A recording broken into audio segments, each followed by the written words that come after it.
What's going on, everybody? This is Phil Wright, and you are listening to Phil Wright and Friends podcast, where we have positive conversations about life. Hey, if you're on social media, if you have questions about the show or show ideas, you can email us at philwrightfriends@gmail.com. Our Instagram is Phil Wright Podcast, and then of course my personal Instagram is P Wright Music. We got Phil Mill, and I'll also host an amazing live music experience that we will be bringing back very soon in the upstate of South Carolina, Cafe Joel Music. Today, I got a good friend on the line with me. He has his hands crossed like he's about to preach. My friend, my brother, Mr. Brandon Gilliard. If I had an applause button, yeah. If I had an applause button, I'd press it right there. How's it going, Brandon? Good. How you doing, Phil? Man, no complaints. Trying to keep my shoes tied. And, I'm excited to be here. Thank you for taking time out of your schedule to sit and talk with us. I'm telling you, maybe you may not have physically seen Brandon, but I'm pretty sure you've heard him. You've heard his work, and he's been on some phenomenal stages. He's worked with the likes of Avery Sunshine. You've done soundtracks. It was Rio 2, right? Mm-hmm. Rio 2. I mean, Janelle Monáe, LECRAE. Was it Jimmy Kimmel or? The one I did with LECRAE would have been Fallon. Jimmy Fallon. Yes, he was on there with Jimmy Fallon. I'm telling you, he's an amazing musician, a father, husband, house flipper, entrepreneur. He does it all. And, so welcome to Phil Wright and Friends, Brandon. Thank you, Phil. Glad to be here. Yes, sir. We're not going to waste any time. We're going to jump into the interview. First off, you're from Anderson, South Carolina. And what would you say Anderson, South Carolina is known for? Cows and chickens. Cows and chickens. I always tell people that Anderson is the car shop headquarters of the world, because it looks like there's a car shop, repair shop on every corner. That's a good point. It's a good point. Because, you see them everywhere, man. It's like, right. I know I've been to at least 20 with my grandfather back when he was living and everything. So, you being from Anderson, South Carolina, to going on these amazing world tours, you've been at the White House. You did all these amazing things. I want to start a little bit with your journey. Like, how did it start for you on bass? How did you, was there another instrument, or what made you pick that? I'll tell you this. So I started off on, all right. So the first thing that I've been told about music, and I sort of remember a little bit of this was I was 3 years old. I used to go to a little church called Jonas Baptist. Home of radio. Mm-hmm. The funny thing, the movie, the church on the movie is not Jonas Steve, just so you know that. I noticed that. Yeah. All right. So when I was 3 years old, I started playing. Well, I'm not gonna say I started playing, but my daddy plays guitar. He would sit me on top of his amplifier. I had a little Muppet Baby pretend guitar. I would stand on top of the amplifier and I just strum the thing. I thought I was playing. It wasn't really. Yeah. And then somewhere around 5 or 6, Daddy bought me my first real 6-string guitar. Wow. And, I started trying to play it. He was teaching me how to play little songs like Yes, Jesus Loves Me and Batman, stuff like that. But he said I always wanted to play single strings. I never played it like a guitar. I played it like a bass. Uh-huh. So, basically I was playing bass on a 6-string guitar. And when I was 8 years old, my dad used to play with a quartet group, like everybody's parents. Yeah, my dad too. He played bass. This is South. We all play quartet. So my daddy had a quartet group. The bass player ended up leaving that night. I think quit the band or whatever. And that was my chance. I was like, I remember my daddy saying, well, maybe Brandon can get us through the rest of rehearsal. And I was like, I was excited because I had been sitting there like listening, learning those songs. And then, we got through rehearsal. I played all the songs and they were like, oh, I guess he really can play. And that's started my journey on bass.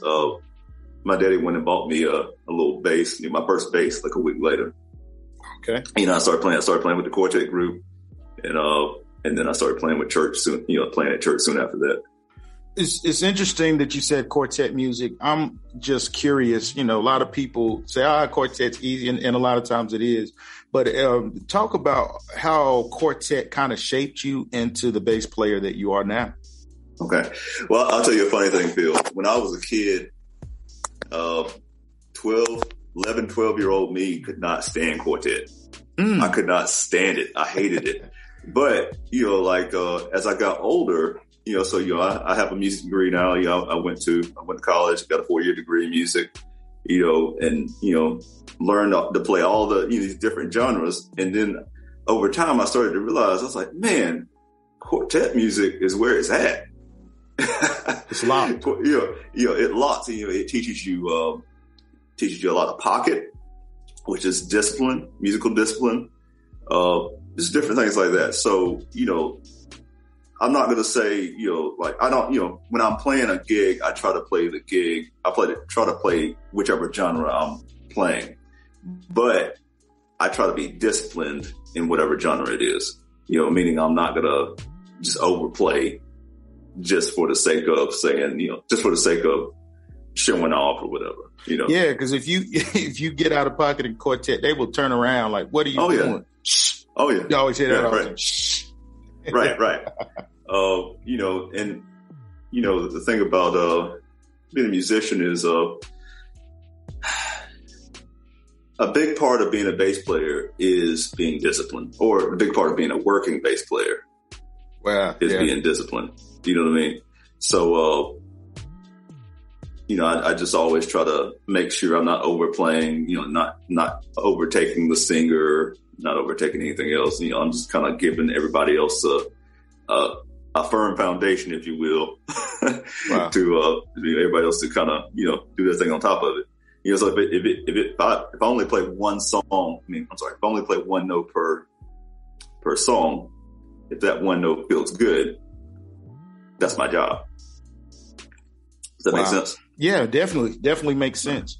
And it's that really just set me up for my next question, because you're talking about discipline, and we're talking about that discipline that you learned in quartet, and it kind of coincides with who you are as a bass player. There are a lot of musicians, there are a lot of phenomenal musicians, but one thing that really I've noticed from working with you over the years and being around you over the years, the thing that really sets you aside is the fact that you are very, very, very disciplined. And that's more of a routine thing. And that's not just in your playing, but that even goes along with education as well. Talk to us a little bit from being that local quartet bass player to transitioning to a college, and I think the bass major even. Well, yeah. So my major was just it's a music Bachelor of Arts, and so BA in music. Now my primary instrument was double bass, which is upright bass, and so I did orchestra and all that good stuff. Still do orchestra work. And then my secondary instrument, or secondary class of instruments, was woodwinds. So I play saxophone, alto, tenor, so on, and then which also means I can play a little bit of clarinet too. So sort of same finger and things like that. But yeah, all right. So you're asking how did I transition? Yeah, that discipline from being a quartet, because let's be honest, even though the playing in quartet is very locked, there's not a lot of, there are, just not where we're from, a lot of musicians who are in that world who can transition to the orchestra world, that discipline. Kind of talk about that for us. Okay. So early on, let me start back in middle school. All right. Mm-hmm. So in middle school, I think I started playing alto saxophone my 6th grade year. And then by the 8th grade, I remember the band director figured out I could play bass. He was like, okay, we don't have enough tubas. So, can you play electric bass in the marching band? All right. So I remember my first year. So 8th grade year was, we didn't have enough people in the high school marching band. So they put 8th graders in the high school marching band. And I was playing a little event, in Ava, which was my hometown. Ava, South Carolina. Yeah. And I remember at that point, I couldn't read bass clef yet. Couldn't read it well, but I was sort of starting to try to read it. And I remember there was a guy that I looked up to, and I still look up to him. But I remember him saying that reading music will mess up your ear. And as a 12-year-old kid, I didn't know any better. So I didn't, an adult tells you something, you just go with it. Mm-hmm. And I don't think he didn't mean me any harm in that. He was just kind of going off of, what he had heard, that kind of thing. So I basically quit reading music. You remember seeing Drumline? Remember Drumline when the guy was just faking his way through it? That was me all the way through high school. So I played electric bass all the way through high school. I faked my way through all of that music. What I would do is I would, whenever we got a new piece of music, I would let the tubas or the tuba player play the first time. And, I could catch whatever he played by the second time. Wow. All right. And, and I would just fake my way through everything until I decided I wanted to be a music major. Right. So this was my senior year of high school. I said, okay, I want to be a music major. And all of a sudden the panic hit. I was like, but I can't read music. I can still read a little bit of treble clef. I can't read bass clef at all. So, basically for my, I went to Anderson University. So for my audition there, what I did was I got a piano player to play my part, to play the bass line for the classical tune that I was playing. Mm-hmm. And I just memorized it, right? I had the music in front of me, wasn't reading a note of it, right? You didn't turn the page, did you? No, I'm just playing. No, I turned the page. I'm not sure if I turned it at the right time. Yeah, I could count the measures, but I wasn't reading it. You know what I mean? Oh, yeah. So, so I get into the audition, and there's all the professors are there, and I play my memorized piece or whatever, and then I remember everything was going well until one of the professors, I think he realized something. He was like, Brandon, can you read this? He pulled out another piece of sheet music. He said, can you read this? And I was like, oh no. And, I tried to fumble through it, and finally I just gave up. I said I can't. All right. But then one of the other professors sat down at the piano, and he said, Brandon, can you name the notes in a C7 chord? And I went, C. And that's all I knew. Right. Yeah. That's all I knew at the time. So, but then he played something. He played a few notes on the piano, right? He said, can you play that back to me? I was like, yeah. And he played something a little harder. He's like, can you play this back to me? I was like, yeah. And I played it back to him. And he played something, tried to play something complicated, and I still played it back to him. And he was like, right. Mm-hmm. And that's how I got into AU. Wow. Now the thing was, I got in, but then I had to do the work. Oh yeah. Right. All right. So, that first year, I lived in the practice room. Like, I had a job, well, I was poor, so I had a job all the way through college. But I also had, any extra time I had, I was in the practice room, working on my sight reading. And eventually I caught up with everybody else. And, by the time we graduated, well, I will say this, there were a lot of people that started with us as music majors. I want to say there were like 33 of us that started. And by the time 4 years later for graduation, 5 of us were still there. 5 of us graduated. So, you know, if nothing else, I've always been determined. You know what I mean? I'm not a quitter. Right. You know what I mean? Like, if somebody says I can't do something, I'm going to try even harder. Right. So that's crazy. You know, and after that, you know, after I graduated, I moved to Atlanta, and you know, I will say this, you know, reading music has only improved my ear. You know, like I'm really glad that I had the opportunity to learn how to read music, because, you know, now I do a lot of work where, you know, there's not always sheet music, but a lot of times people will come up, you know, last minute and say, hey, we're going to do this song. And, you know, rather than try to memorize it, which I can memorize it, but a lot of times what I'll do is I'll just write it out.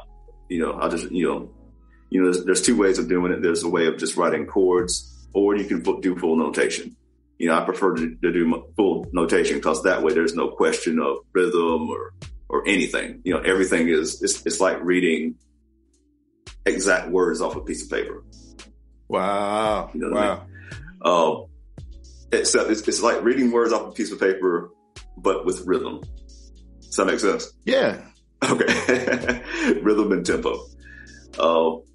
And, you know, and being able to read music has also taken me to places that I wouldn't have been able to do otherwise, like movie soundtracks, movie scores. Okay, so I did the movie Ferdinand. That was the one with John Cena and a bunch of other people that make a lot more money than me. But you know, I do a lot of movie work. So the composer for that film was John Powell, and I've worked with John Powell a few times. He's a great guy. So, you know, what John will do is, you know, whenever he has a movie score for me to do, he'll fly me out to LA, and you know, I'll get to the studio. He hands me a stack of music, and, you know, it's me, the orchestra, rhythm section, whatever, and we go. You know, there's no time to learn the song. You know, there's no way possible to rehearse for a soundtrack score.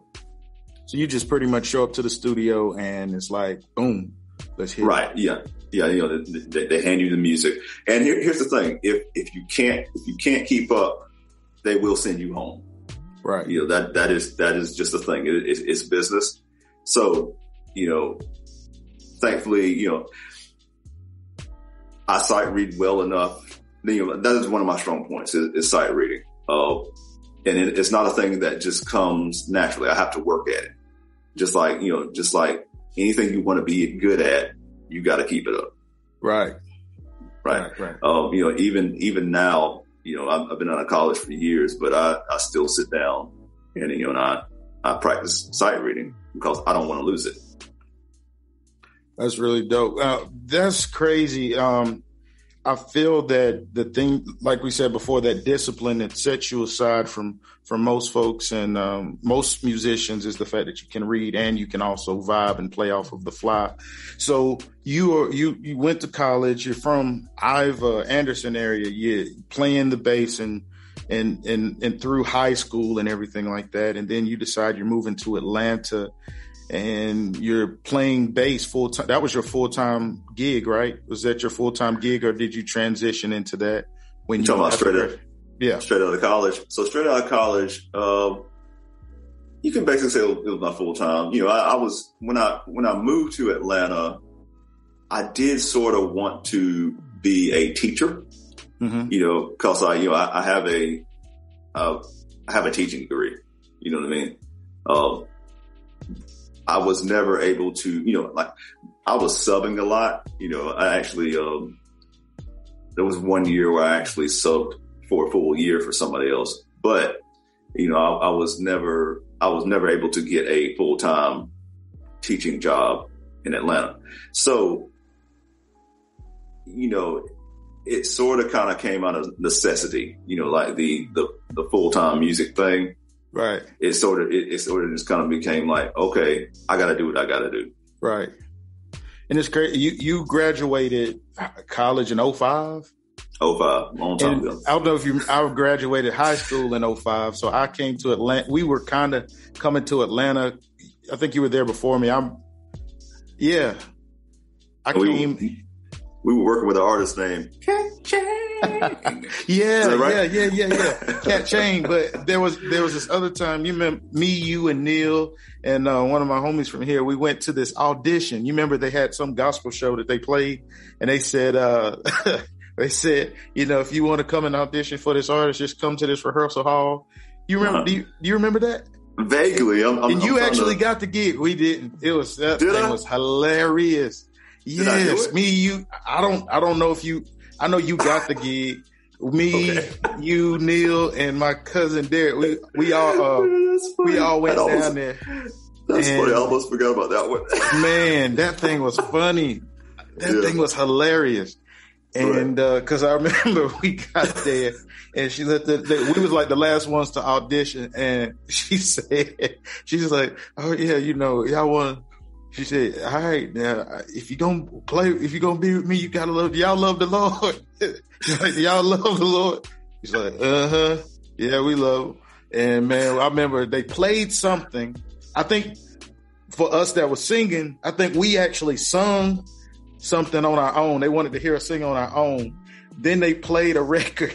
They played something, and they told us they play it back, and we supposed to sing it back. And they said something like, "Yeah, well, we already got singers. If y'all got here earlier, y'all probably would have got it, but y'all didn't." And then they told the rest of us, like, "Nah, y'all didn't get it." That thing was hilarious, man. That thing was hilarious. But yeah, we also did the Cat Chain band. Yeah. And man, now this is fun. This right here is fun. Go ahead. This is how professional you are, but it's hilarious. I remember we were sitting in this rehearsal and she broke the news to us. We had a gig coming up, and she said, "Yeah, this gig coming up is, it's not paying.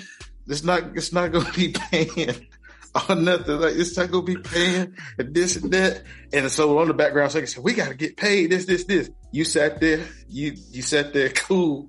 You sat there cool." I was like, "Oh dang, I guess Brandon with it." I came to rehearsal the next week, and you wasn't there, boy. That was hilarious. I said, "Yeah, Brandon sent an email, said to let him know."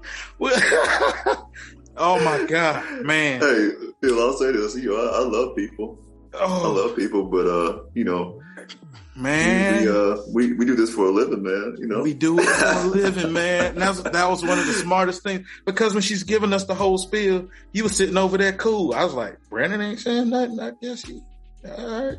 I guess I ain't really gigging. I don't have any work. I guess I just roll with it. Man, I came back the next week and there was no Brandon. I was like, "Where Brandon at?" And she broke the news to us. She said, "Yeah, Brandon sent an email, said he won't be here." And I said, "Man, that dude is professional." I knew right then you'd go far. I knew right then. And that was hilarious, man. That was hilarious. But let me get back on track. But that was definitely hilarious. So, moving to Atlanta, the scene in Atlanta was different around that 05, 06 era, right. Man. It was like you had Apache Cafe, you had Cafe 290. I remember my first time I went to Apache was with you and a few other guys, man. And I remember you sat in and you straight ripped it. And the problem is that a lot of guys who play that read can't come in and just murder like that. Like, I mean, you came in and you just straight shredded the bass that night. And, talk about that balance of when do you know to turn it on? Right. When just, all right, let me just stick to the script.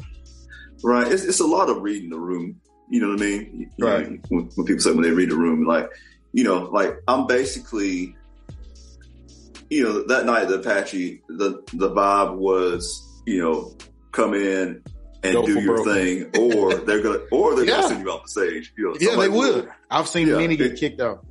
I've seen it too. And there's been times. I remember there was one particular time where I feel like I was actually the one. Well, I know not that I feel like I did actually get kicked off one time. You know, not in a it was a very nice way. It was more like, hey, Trey Gilbert to the stage, please. Yeah. I remember they would do that, man. They would do that. It was just certain people had their preference. Right. You know, and then this particular guy, like, I hadn't even played yet. He was just basically like, I don't know who this kid is. You know, who's this wiry looking kid? Get him on stage, that kind of thing. You know, which is fine. You know. Yeah. But that night at the Apache, it was basically, I have a music degree. You know, I can play classical music, whatever. But right now, none of that matters. Right. What matters right now is, can you get up here and play the song that you've never played before and kill it? You know. Right. Basically, I just moved to Atlanta. I was like, I got to make it. You know what I mean? You know, when I moved to it, I think that might have been the week after I moved to Atlanta. The week before, I loaded everything I owned out of my apartment at college into my Ford. I had an 02 Ford Focus station wagon. I put everything I owned into that station wagon. I moved to Atlanta, and I was like, I gotta figure this out. I was like, I can't go back home. You know, even though Mom and Daddy would gladly bring me, they would gladly let me come home. I was like, I am not going home. Right. You know? Right. So it was basically, I was like, okay, let me go up here and show these people what I can do. And, and I ended up getting a gig out of that. I remember that. Yeah. There was a guy came up, gave me a card. He was like, hey, you got a church gig. And I was like, nah, and he gave me my first church gig. And, for a kid that's just got out of college, right. When, I just had a few $100 to my name, all of a sudden this guy's like, hey, I got a church gig for you this Sunday that's paying this much. And I'm like, what? Yeah. Cause it was different coming from South Carolina out there. I mean, back then, this was like in 05, 06, you could pretty much show up to some churches and make an easy 4 or 5, which was unheard easy. Right. Like that was like on the low end. Back then, but that was crazy, man. So you're doing Apache, you're playing around and this and that. What would you say was the first big break or road experience while making that transition? I got you. Well, I'll tell you this, Bill. I was kind of frustrated for a while, living in Atlanta because I was doing all the in-town work. You know what I mean? Like I was getting plenty of in-town work, like working every night, but nobody was calling me for road gigs. Mm-hmm. And, that was a little frustrating because, I remember I had been in Atlanta for 5 years before I finally got my first road gig. Right. And, I remember there were people moving to town and like they'd immediately get a road gig. And, but 5 years later, 2010, I finally got my first break. And that was with Avery Sunshine.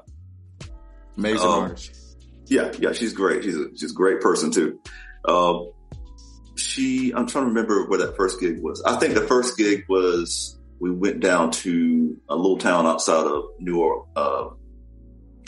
Outside of New Orleans. I can't remember the name of it. That was my first time on an airplane. Really? Country. Wow. Yeah, little country Brandon Gilliard's first time on the airplane. I'm talking to random people on the plane that didn't want to talk to me. I'm like pointing at stuff. A lady's trying to sleep next to me. I'm talking to her about, hey, look, you can see buildings. But we played that first gig, and man, that was for me. That was so exciting. You know what I mean? I think that particular gig was myself. James Barrett was on drums. Dana Johnson was playing guitar, and then Avery Sunshine, the vocals and all, keyboard. And that was a big deal to me. And from there, I toured with Avery for about, I want to say it was about 2 years, maybe a year and a half before I got called for Janelle Monáe. Wow. How did that happen? Tell us how that happened. Man, so here's the funny thing. All right, so I'm going to say this. I have always loved country music, right? So I was going to Nashville about every other week from Atlanta and just playing little bar gigs on Broadway and stuff. like BB King's and, different little bars down there. So I was gunning hard, trying to get into the country music world. And, during that period, I remember one night I was playing a gig in Atlanta, and this guy named Terrence Brown calls me. And at the time I couldn't remember where I had met him. He told me, he's like, man, we did Avery Sunshine's album together a few years back. I was like, okay, cool. Yeah, I think I remember he recorded a tune on Avery's album. And I was loading in for a gig, and I was like, hey man, he's telling me, he's like, man, I got this, gig with this artist. Would you be interested in it? Now, I've never been a person that really, I'm always about, 10 years behind with the current happenings. You know what I mean? Yeah. So he calls and he's like, I got a gig with this artist named Janelle Monáe. Would you be interested in it? I was like, oh yeah. Hey, can I call you back? Cause I'm loading in for a gig. And, and then I wasn't trying to blow him off. I just, I had a gig. So I was trying to get done. And I didn't really think too much about it, So I played that gig that night, didn't think about it. And then the next day I'm in my apartment in Atlanta, and I was like, oh yeah, I forgot. I need to call Terrence back about this artist. So, first I get on my computer. I'm like, Janelle Monáe. What? Yeah, man, I almost broke my phone in half trying to call that man back. Yeah. So from there, it wasn't really an audition. A lot of times, auditions are sort of a thing where people were sort of going through the motions. You know what I mean? People sort of know who they want anyway. But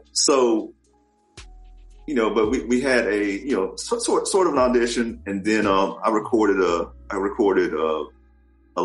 few songs with Janelle, and I guess that kind of counted as my audition.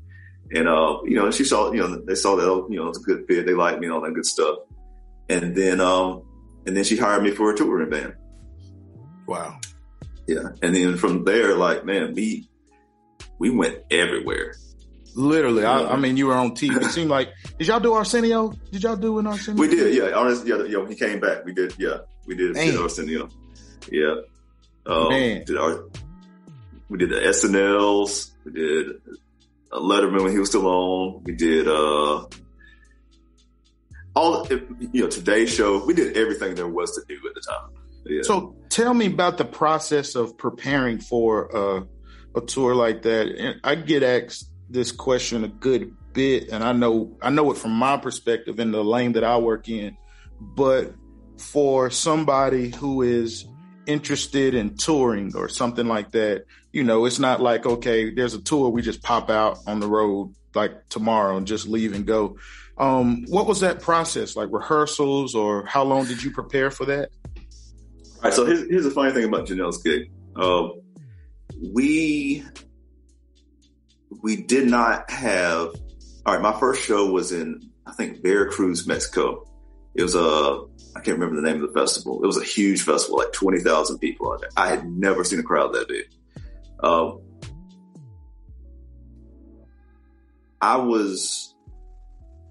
I did that gig without a rehearsal. They sent me the board tapes from one of the last shows. We didn't have time to do a whole band rehearsal.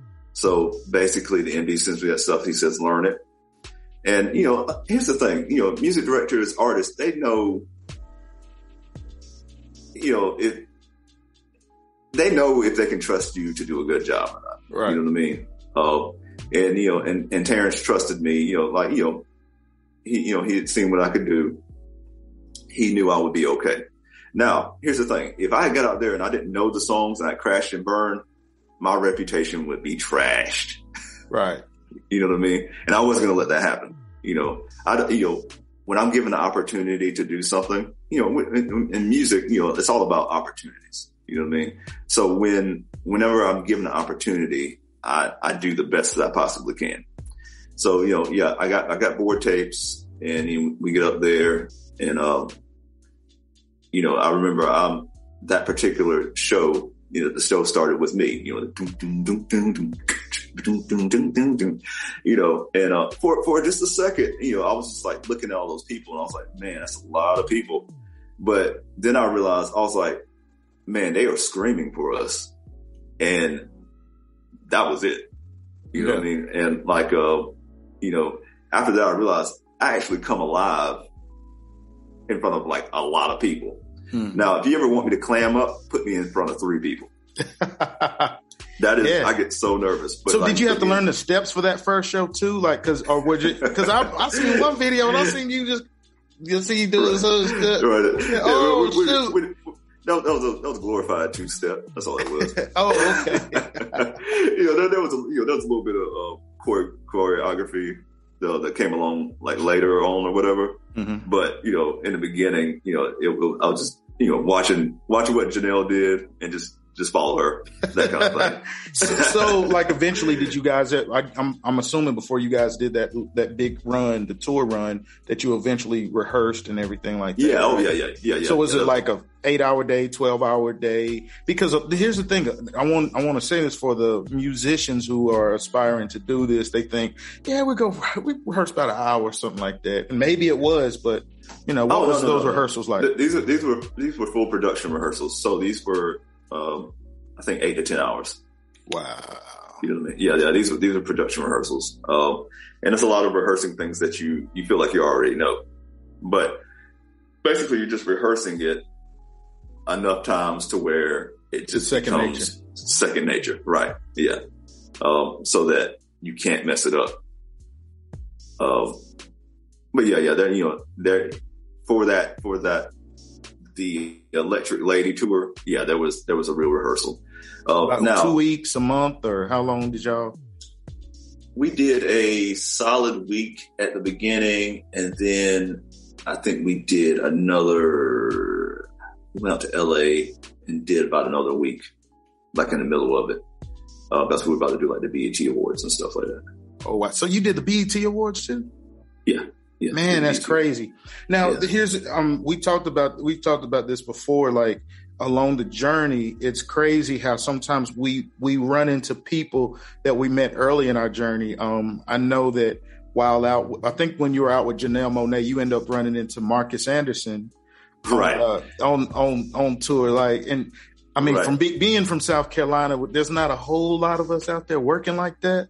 So talk a little bit about how that was, running it. Oh man, that's my boy. Well, this was a crazy thing. First of all, Marcus didn't tell anybody what he was doing, which says a lot about Marcus. You know what I mean? Like he's not, he's just, keeping his head down. He's just working. You know what I mean? So, I was out with Janelle. We were opening for Prince, right? This was at the the Chicago Bulls? What do they call it? The Chicago Forum, I think is what it's called. I can't remember. The Bull Stadium, whatever it's called. United Senate or something. I don't know. Yeah. Anyway, Google it. You'll figure it out. But anyway, so, it was a huge show. And I remember, we played, and then, then Prince got up there. And, he did his thing, and like, so first of all, the thing that got me was we got to play on Prince's stage, the cymbal, that was really cool. So, Prince gets over there. He has like his rhythm section on the cymbal stage, but then he has his horn section like way across the stadium. Right. And, man, they're just killing hard. After the show, we hung out with Prince a little bit. And then, Prince invited us to come play the after party at the House of Blues. And the House of Blues, we're just all kind of standing around in the back, about to go out and play, and, I got to play with Prince a little bit that night. But I'm standing there in the back, and somebody's like, Brandon. And I look over, and it's this dude, and I'm like, Marcus, what are you doing here? He's like, oh, I play with Prince. I'm like, what? Yeah, that's crazy. And I was like, since when? He's like 6 months. I think it was like 6 months or something at that point. It's like, you hadn't told anybody. He's like, no. And I was like, dude, craziest thing. And, this was happened. It was like 3:30 in the morning. So I was like, am I dreaming? But it was real. Wow.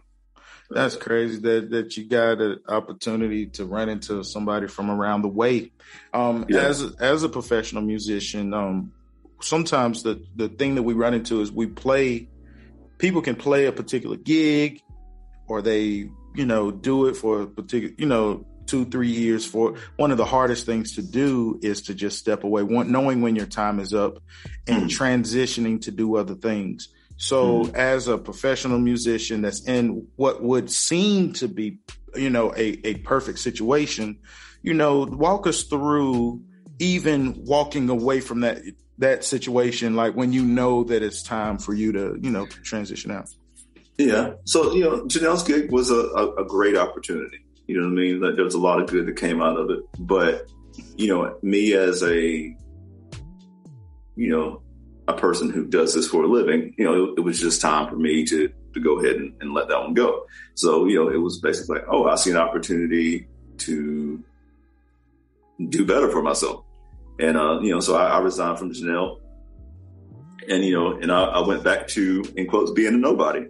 No, I wouldn't say that. Well, let me say this,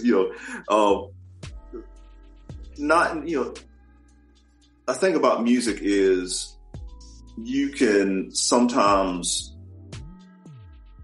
and it's not just music, sometimes the people that you think are just like bringing in oodles of money are not the people that you think. You know what I mean? So for me, I've always had a pretty solid business plan. You know what I mean? So like, even if it doesn't look like, even if I'm on somebody's like big stage, it's intentional. Does that make sense? Yeah, most definitely. It's intentional. Yeah. I'm trying to say, I know exactly. Say that was by saying very little. Yeah. Yeah.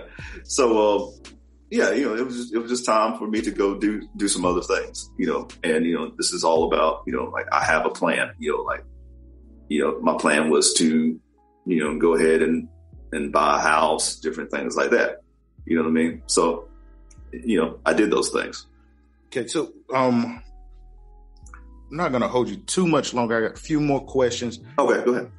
So you actually have one of the greatest stamps by a legend in the music industry. I've seen the interviews where Mr. Verdine White from Earth, Wind and Fire says, Brandon Gilliard's that dude. That's not verbatim, but for him to even mention your name in interviews or in opportunities, talk a little bit about that relationship and how to, as far as nurturing a relationship with a legend like that. Okay. So first of all, I'll say Verdine is one of the nicest people you will ever meet on this planet, right? This guy is wealthier than I could ever dream. But, he treats everybody with like so much respect. I've seen him, have you ever seen maybe a celebrity that kind of like, shrugs off people? That's not Verdine. I've never seen him do that. I was at a rehearsal in LA probably about 3 years ago, and this random person just kind of comes out of nowhere, interrupts Verdine while he's talking. Verdine didn't give him a weird eye, nothing. Verdine just kind of, he takes the time, he talks to the guy, shakes his hand, pulls him in, hugs him, I think he signed something for him, whatever. And, and went on his way. Verdine is a legit nice person, even when nobody's looking. Wow. Verdine yeah. Now nice. that says a lot when nobody's looking. Right. I met Verdine in 2013. We were playing a party for one of the members of the Levi Jeans family. Wow. And it was actually a small party. For the birthday party, they hired Earth, Wind and Fire, Janelle Monáe, and Tower of Power. Right? 3 huge like bands. And we're playing in the backyard for like 100 people, which tells you like those people had some money. Yeah, that's at least $350,000 night. Yeah. I don't know. I would guess probably more than that. Yeah. I don't know.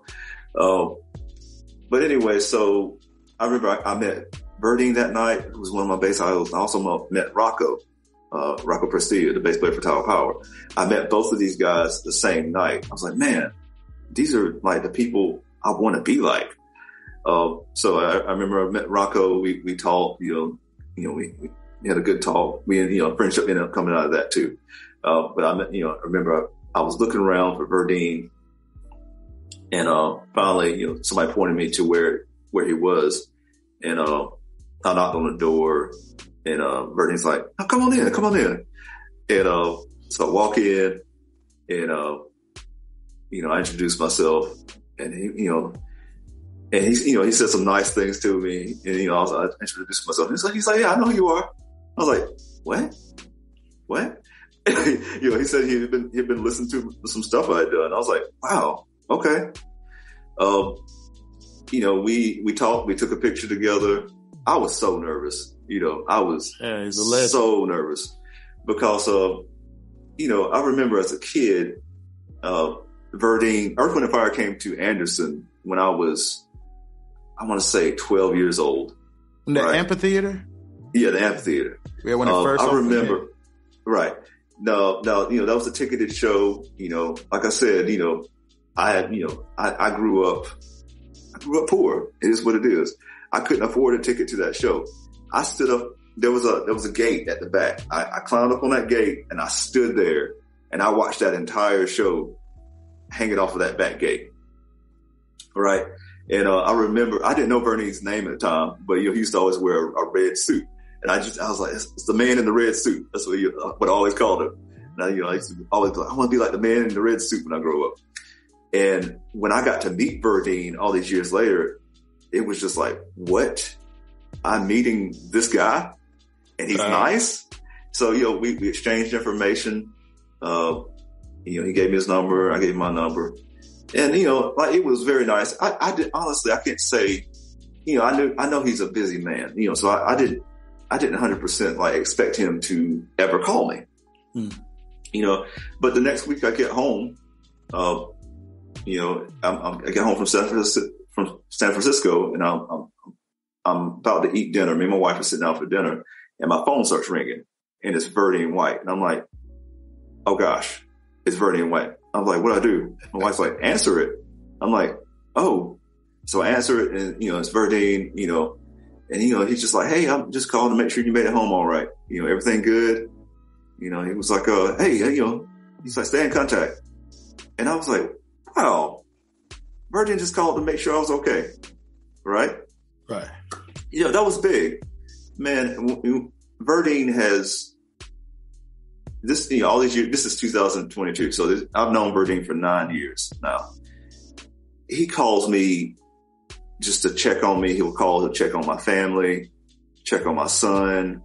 He just, we probably talk once every 2 weeks. You know what I mean? He's done so many things that he didn't have to do for me. Right. When I toured with Ashlee Simpson in 2019, Verdine produced, it was her and her husband, Evan Ross, who was Diana Ross's son. Verdine produced that album for them. Verdine called me himself and said, hey, I want you to tour with this band. Wow. You know what I mean? And, he didn't have to do that, but, he did, so he put me on a tour. Here recently, there was another gig that I ended up getting where Verdine vouched for me. He called the tour manager himself and said, this is your guy. You know what I mean? He didn't have to do that. He didn't have to do it. Yeah. He didn't have to do it. And also, there's that kind of stuff. And then I feel like we have a genuine friendship because I don't really have much to offer Verdine other than friendship. Right. You know what I mean? What do you give the man that has everything?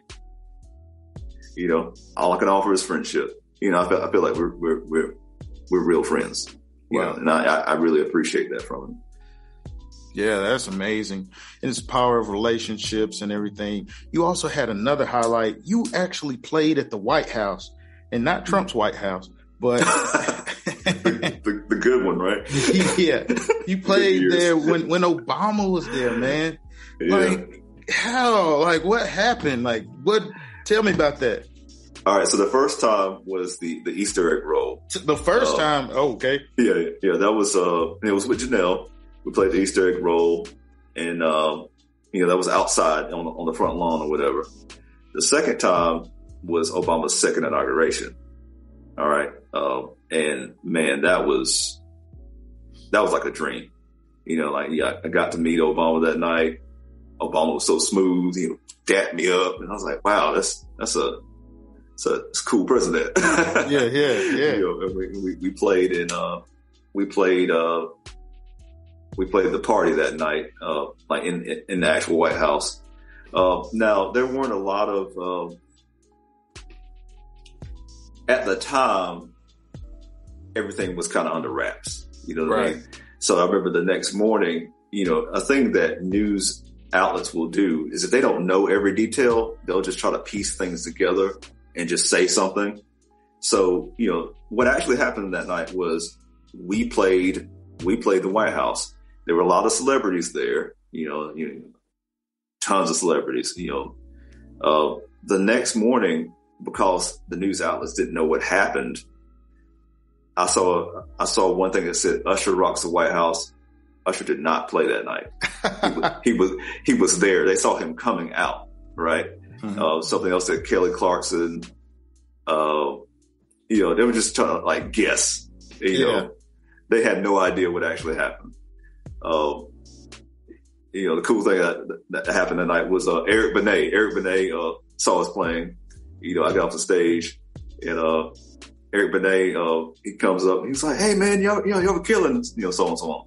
And, shakes my hand. He's like, hey, can we take a selfie? And I'm like, you want to take a selfie with me?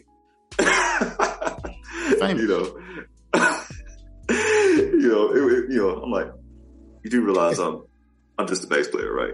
But, anyway, it was really cool. I got to meet a lot of people. I met John Mayer that night. Wow. Yeah. He was, super cool. I have a picture that's actually, on my wall in the other room of, as I was leaving that night. I have a picture of Obama was about to leave the event, and Secret Service, they don't play, so I tried to like walk up slowly as I could, and I think I tapped him on the shoulder very gently, and I told him, hey, thank you for having us, and and our percussion player took the picture, so I'll have, that's something I'll have forever, a picture of myself and Obama, after the show. That's major. That's major. Yeah.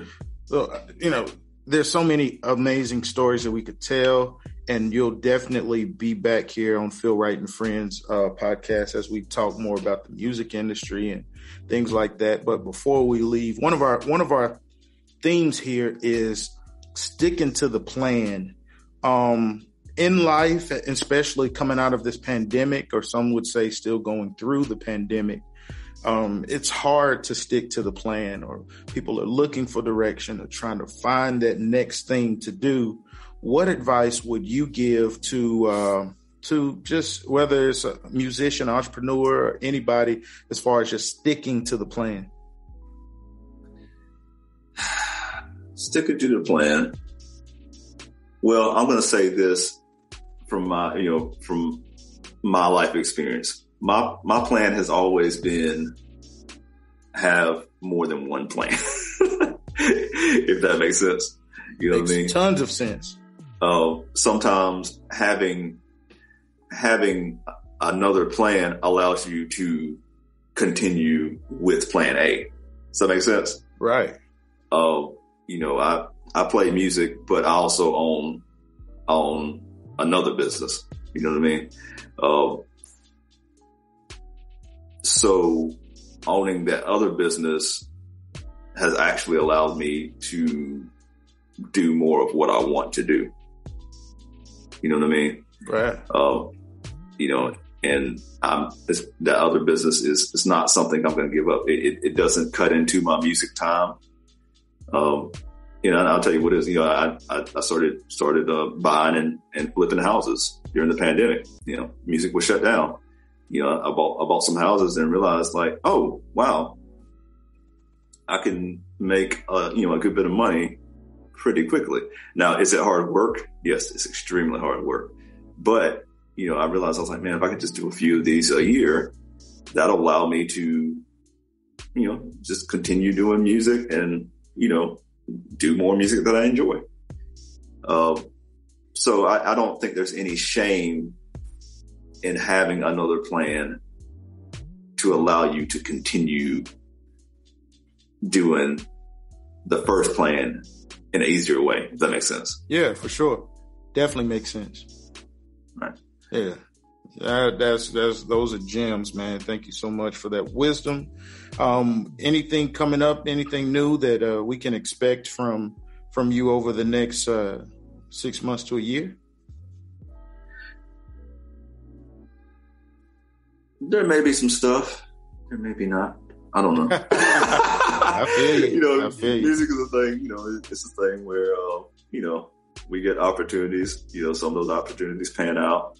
I actually had an opportunity recently that, had sort of panned out and then it didn't, you know what I mean? But it's not the end of the world, you know what I mean? So, when people ask me like what's coming up next, I'm like, we'll see. Yeah, I feel you. I understand. Definitely understand.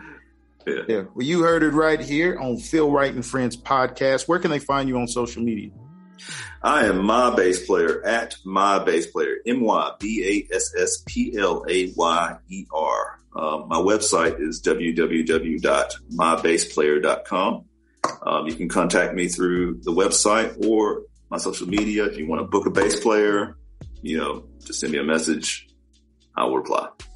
You heard it right there. If you're on social media, if you have questions or show ideas, reach us at philwrightfriends@gmail.com. Our Instagram is Phil Wright Podcast. My personal page is P Wright Music. My chef page is Phil Mill and Cafe Joel Music. Be on the lookout for that. So many great opportunities to connect and to network with people. Look, remember everybody, stick to the plan, and you are watching or listening or however you getting this podcast. You're checking out Phil Wright and Friends podcast. Hey, make sure that you are subscribing to us on all of our social media outlets, on YouTube at Phil Wright TV. We're on Instagram, Phil Wright Podcast. My personal page is P Wright Music. My food page is Phil Mill. And if you're in the upstate of South Carolina or anywhere and you just like live music, I host an amazing live music experience called Cafe Joel Music. So follow us on all those social media platforms. Look, you don't want to miss this next week's episode. We got Mr. Dante Stewart, an amazing author, and former Clemson football star. You don't want to miss it. Make sure you're tuning in to Phil Wright and Friends.